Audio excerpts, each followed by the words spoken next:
General Hospital spoilers reveal that a terrifying storm of death and transformation has descended upon Port Charles, shaking the very pillars of General Hospital and dragging every character into a whirlpool of emotional devastation, suspicion, and irreversible change.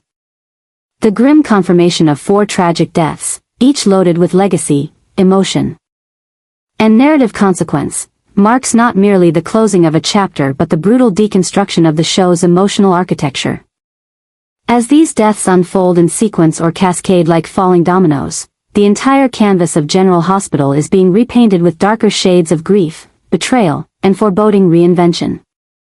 The deaths are not isolated events, they are surgical removals of key players that open the door for a new age of chaos, uncertainty, and moral ambiguity. First and foremost is the loss of Monica, a name that echoes through the halls of General Hospital like a hymn of history and resilience. Her death is not just the passing of a character, it is the symbolic end of the Quatermain dynasty's golden thread. Monica was not merely a figurehead but the beating heart of a fractured family that has endured infidelities, betrayals, comas, corporate wars, and generational feuds. Her absence leaves a void that no one, not even the cunning Ned or the resilient Brooke Lynn, can fill. Without Monica, the Quatermain mansion feels colder, emptier, and dangerously unanchored. The family, long held together by her quiet strength and unconditional loyalty, begins to splinter. Michael may be tempted to walk away entirely, and even Tracy, normally cold and calculating, appears visibly shaken by the emotional toll this death extracts. Quatermain Enterprises may survive on paper, but its soul has been buried with Monica. The death of Leslie follows with its own chilling weight. As the mother of Laura, the spiritual heroine of Port Charles, Leslie represented history, wisdom, and a moral compass that, though rarely seen in recent years, still loomed large in every emotional conflict Laura faced.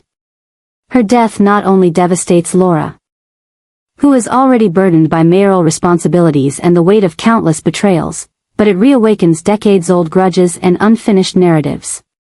With Leslie gone, the Weber family loses its maternal figure, and Laura is thrust into a state of emotional limbo, torn between grief and rage. Especially when whispers begin to link Leslie's death to emerging movements within the Cassadine legacy. Nicholas, possibly released from prison under mysterious circumstances, is drawn back not just by blood but by shame and regret. And if Spencer were to somehow be resurrected, through miraculous return or stunning twist, the emotional chaos would only grow. Leslie's death also draws eerie parallels to her first presumed death decades ago, making viewers question whether her story is truly over or if ghosts from GH's past are returning to finish unfinished business. But it is the third death, that of Brennan, that ignites a political and moral wildfire. Brennan's reinvention under Chris McKenna had been swift and thrilling, his role in the WSB making him both a romantic foil and a dangerous mystery. His death suggests not closure, but a rupture in the secretive infrastructure of international espionage that has increasingly encroached upon the lives of everyday Port Charles residents. Carly is gutted, unable to comprehend the speed with which her new relationship has turned to dust. Her heart, so long caught in a pendulum between Jason and Sonny, is now shattered by the abrupt loss of Brennan, who had promised her a clean slate and a future away from crime and chaos. Yet as the truth emerges that Brennan may have been the source of violence, possibly the orchestrator of the bombing that endangered Sonny, the heartbreak gives way to fury. Carly is once again forced to choose between mourning and vengeance, between the truth and emotional convenience. And for Sonny and Jason, who may have pulled the trigger or orchestrated Brennan's final moments, the consequences are far from over. The WSB is now without a stabilizing figure, and the power vacuum left behind opens the door to new operatives, some of whom may not be as calculated, or merciful. The most chilling mystery, however, lies in the fourth death, one cloaked in silence and guarded like a state secret. The show's creative team has refused to leak a name, which only heightens the collective dread among fans and characters alike. Will it be Sonny, the foundation of so many narratives, whose death would send shockwaves through the Corinthos clan and dismantle the balance of power between families and factions? Or Jason, whose miraculous return already dances with divine timing and fragile alliances. Could it be Jocelyn, finally caught in the crossfire of her family's sins, or Willow, who remains trapped in Drew's tightening web of blackmail and emotional abuse? Each potential loss carries its own seismic consequences. Each one would not only destroy the relationships immediately surrounding them but permanently alter the show's emotional trajectory. What's undeniable is that General Hospital is no longer playing by the same rules. This wave of death and emotional ruin signifies a larger narrative strategy, one that is ruthless, unpredictable, and intent on reforging the show in fire. The series is redefining itself through obliteration. Gone are the days of softly faded exits and slow goodbyes. What viewers now face is a battlefield of shattered dreams, of bonds being severed by truth, betrayal, or violence, and of families struggling to hold themselves together as grief and suspicion tighten their grip. New characters are rising, but they are doing so atop the graves of legends. Old alliances are breaking, and new ones are being born of desperation and revenge. More than just a seasonal change or a dramatic twist. The confirmation of these 4 deaths represents a systemic recalibration. The writers are dismantling comfort zones, slashing through nostalgia, and demanding that characters evolve or perish. Monica's passing forces the Quartermaines to question their legacy. Leslie's absence will press Laura to reclaim leadership in both family and politics. Brennan's death ensures that Sonny, Jason, and Carly must reckon with the fallout of power plays, both emotional and literal. And the 4th death, whoever it may be, will tear the final seam holding some key relationships intact. The truth is that no one is safe, not even those who once felt untouchable. In this climate of instability, every character is a suspect, every alliance is a risk, and every secret is a detonator. The only certainty is change, and that change is drenched in blood. As Port Charles buries its heroes, villains, and everything in between. The town enters a state of suspended mourning where love and hate become indistinguishable, and every moment may be someone's last. General Hospital has always been about life, death, and redemption, but this new era is sculpting those themes into something sharper, darker, and more unforgiving than ever before. The heartbreaking tribute being prepared for Monica and Leslie has become more than a moment of remembrance. It has ignited a powerful emotional eruption in Port Charles that is drawing Jason and Laura into a firestorm of grief, legacy, and personal reckoning. As General Hospital prepares to honor these 2 icons whose presence shaped the moral and emotional foundation of the town for decades. The very fabric of the show's universe is unraveling and reforming under the weight of their absence. Monica was not merely a Quartermaine, she was the soul of that sprawling, volatile family. A woman whose silent endurance and strength grounded the chaos around her. Leslie was the guiding light of the Webbers and the emotional cornerstone for Laura, whose entire journey as a heroine was shaped by her mother's sacrifices and teachings. Now, with both women gone, the hole they leave behind is not just emotional, it's structural. And for Jason and Laura, who stand as the last of a fading generation of warriors and survivors, their grief becomes a catalyst for explosive changes. Jason, long regarded as the silent protector of Port Charles, finds himself at a crossroads. Monica was his anchor, the only mother he truly allowed into his heart.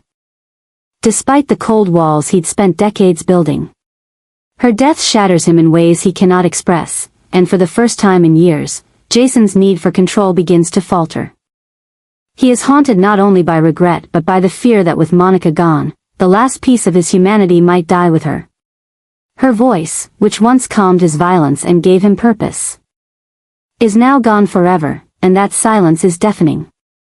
At the same time, he must navigate the rising tensions with Dante, defend Britt against the chaos emerging around her return, and face the growing instability within the WSB. But none of those battles sting as deeply as the loss of Monica, which chips away at the stoicism he once used as a shield. Meanwhile, Laura is spiraling in her own storm. Leslie's death strikes at the core of her identity. The mother she fought for, lost, and miraculously regained is now gone again, and this time, there is no miracle left. Laura must lead a city in mourning while grappling with her own unraveling sense of home and belonging. With Nicholas possibly returning and old Cassadine demons reawakening, Laura no longer has Leslie's wisdom to guide her. She is alone at the helm, forced to hold steady as the people around her fracture. The pain is not just personal, it is existential. Leslie represented a connection to Laura's innocence, to a time before betrayals and bloodlines twisted her fate. Now, even that connection is gone. As General Hospital prepares to honor Monica and Leslie, their legacies collide, creating a wave of reflection and emotional upheaval. Monica's final will reveal secrets that threaten to tear the Quartermain family apart, hidden truths about Jason's inheritance, and the future of ELQ. Perhaps even details that question Drew's role in the family. Leslie's journals, found in a sealed chest, uncover truths about the early days of the Cassadines, setting off a new war that could engulf Laura, Valentine, and even Spencer if he were to return.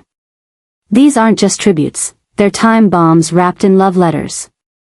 And as Jason and Laura dig deeper into the pasts of the women they cherished most, they begin to realize that moving forward might mean losing even more than they've already buried.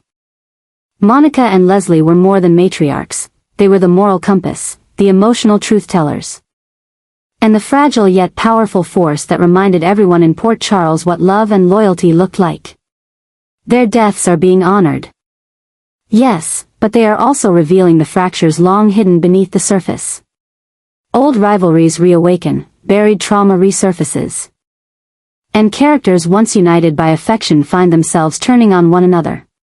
Carly weeps for Monica but also lashes out at Jason for disappearing when she needed him most.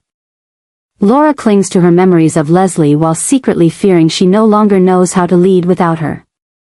Britt, returning to find Monica gone, must now fight for a place in Jason's life without the one person who once quietly supported her.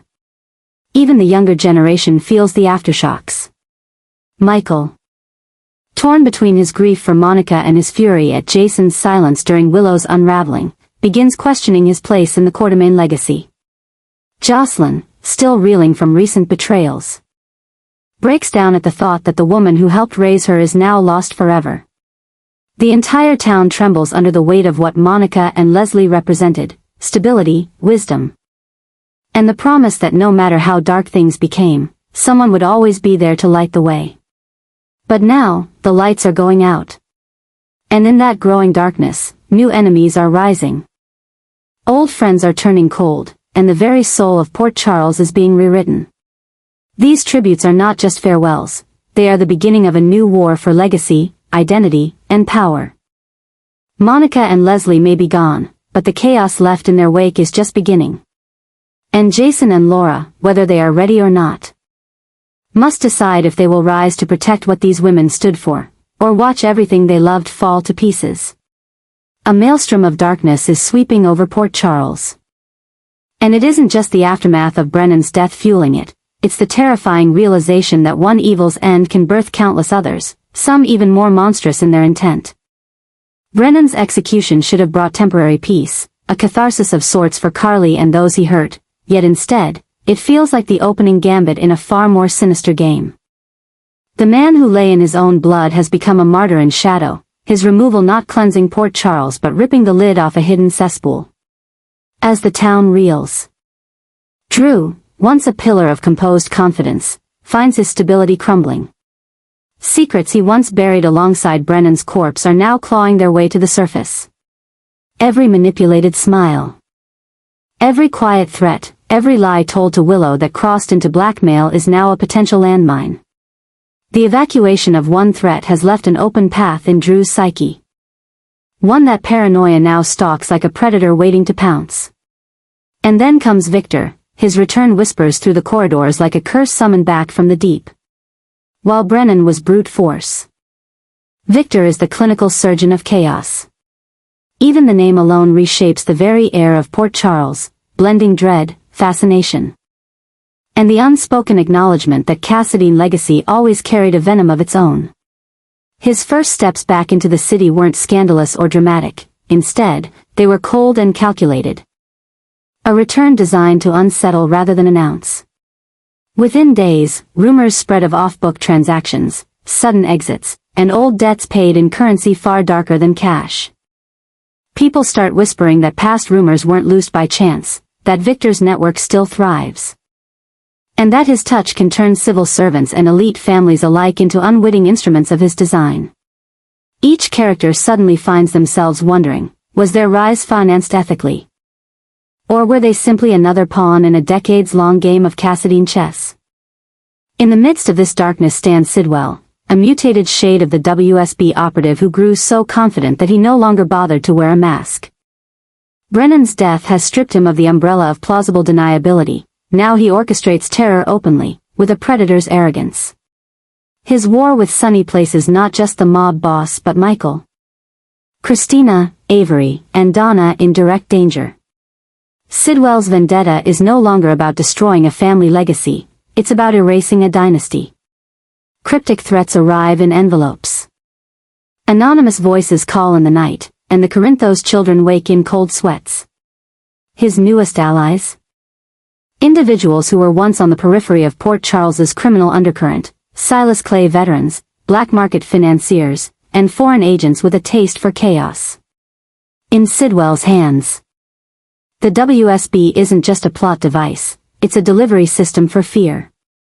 Every move Sonny makes triggers another firestorm, but there's no wiping the floor clean this time.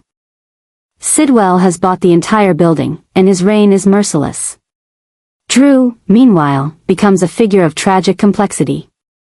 He never wanted power for power's sake. He entered this world under the guise of love and protection, but now finds himself ensnared in its darkest corners. His schemes to keep Willow tethered.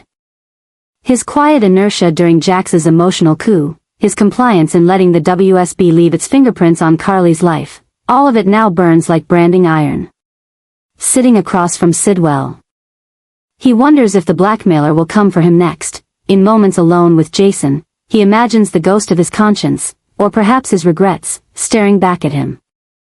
And every time Drew closes his eyes, he hears the echo of Brennan's final breath, and wonders if his own will come next, intentional or accidental. Port Charles, as a town, fights back, but its resistance teeters on desperation. Carly becomes wound tighter, her grief turning crystalline and cold, tearing at alliances and making every conversation a potential argument. Jason, once the stoic anchor of the city's moral compass, begins to fracture, forced to choose between protecting Britt and standing with Drew and Sonny, between law and redemption. Between hope and unyielding truth. Laura is forced into a precarious political balance, mourning Leslie yet facing the rising tide of Cassadine influence that Victor's shadow casts. Michael watches in horror as his mother descends into obsession and potentially makes decisions he may one day regret. The Quartermaines gather, grasping for legacy. Nothing sure except that the death of Monica left a crater in ELQ's culture, one Victor's sudden machinations threatened to fill with greed and darkness. Every funeral in Port Charles now feels like a haunting echo chamber, where grief is measured in shudders and the sky grows darker. Every alley and strip mall becomes a potential flashpoint. Every coded message between characters mirrors a circuit board flickering with danger. And through it all, a new reality asserts itself. Death isn't the final word, darkness is. Brennan may be gone. But his soul has been replaced with something more calculating, more disturbing, and more resistant to the redemption that once felt possible. Victor and Sidwell aren't just next-level antagonists, they are the embodiments of a town's hidden rot, the fulcrum upon which all future tragedies will tilt. The final heartbreak is the knowledge that Port Charles has entered an era where heroism looks like privilege afforded to a few, where loyalty is dangerous. And where survival demands adaptability to a new normal that defines evil not as a person, but as a persistent condition.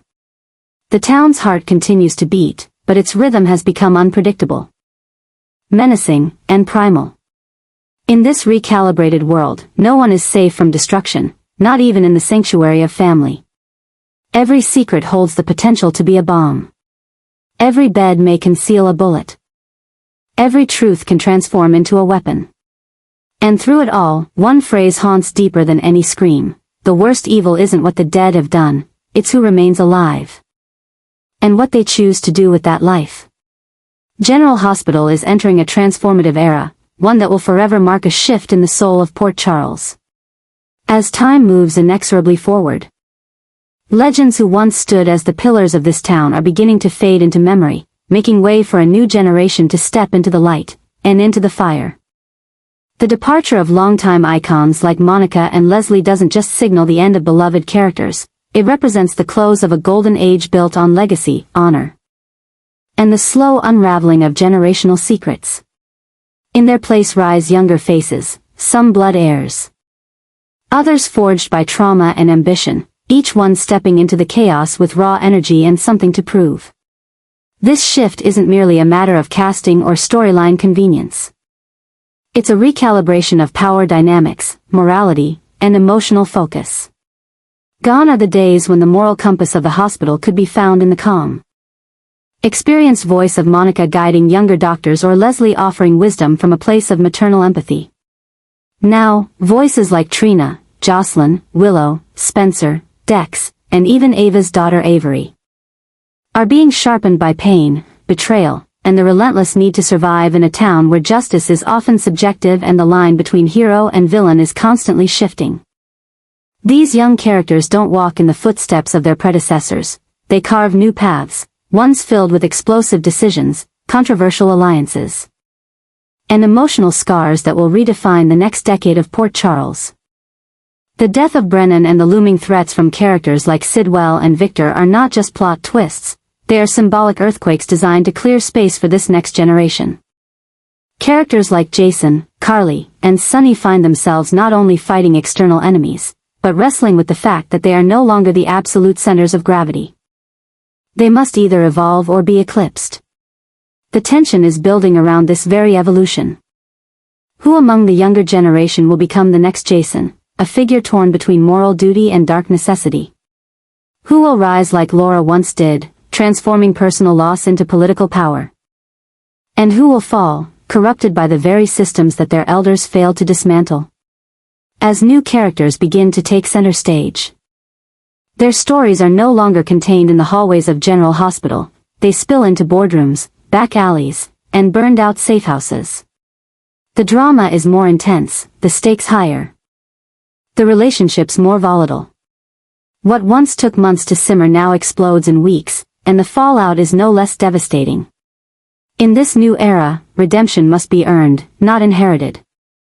Love comes at a cost, and betrayal is often born out of necessity rather than malice.